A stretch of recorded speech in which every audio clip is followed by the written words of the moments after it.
বালুচর মাটির চোরদের জন্য সরকারের পক্ষ থেকে একটা ঈদ উপহার দেওয়া হয়েছে। আসুন দেখি ঈদ উপহারটা কি।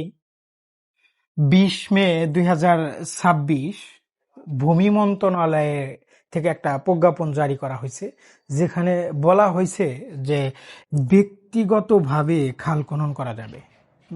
মানে যে কোনো পাবলিক, আমি হই, আপনি হন, যে কেউ কেউ যদি চায় সে ব্যক্তিগতভাবে খাল খনন করতে পারবে সরকারি জায়গায়। আচ্ছা, তো এখন কথা হইলো, আপনার প্রশ্ন জাগতে পারে যে খাল খনন করবে ব্যক্তিগতভাবে, এটা ভালো উদ্যোগ, সমস্যা কি? সমস্যা আছে।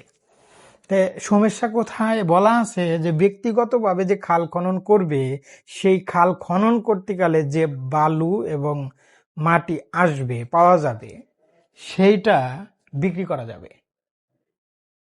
কাদের কাছে বিক্রি করা যাবে? ইট ভাটার মালিকদের কাছে পর্যন্ত বিক্রি করা যাবে। এটা কিন্তু প্রজ্ঞাপনে উল্লেখ করা আছে।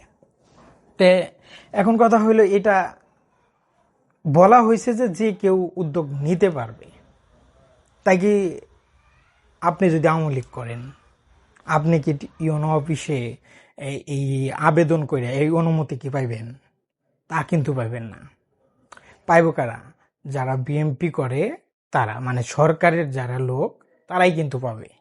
তো এখন এই মাঝখানে জামাত এলা বাধা টাদা দিলে তাদের কাছে হয়তো ভাগ বাটোয়ারা হতে পারে। তো এটা অনেকভাবেই এই প্রকল্পটা পাওয়া যেতে পারে। তার মধ্যে অন্যতম হচ্ছে একটা 10%-এর একটা ব্যাপার স্যাপার, যেটা আমি যদি এই 5 কিলোমিটার খাল খনন করার সুযোগ পাই, তাহলে আমি অমুক দলকে 10% কিংবা 15% দেব। এমন একটা চুক্তির মাধ্যমে এই কাজগুলা যে কেউ পাইতে পারে। আর যে কেউ বলতে বিএনপির যে কেউ পাইতে পারে। এটা তো করলাম। এখন কথা হলো, এটা খাল টাল খনন করার পরে সবাই তো চলে যাব, তাই না? টাকা পয়সা নিয়ে মাটি মুটি বিক্রি কইরা চলে যাব। তখন কথা হলো, বাংলাদেশ হলো চোর প্রধান দেশ।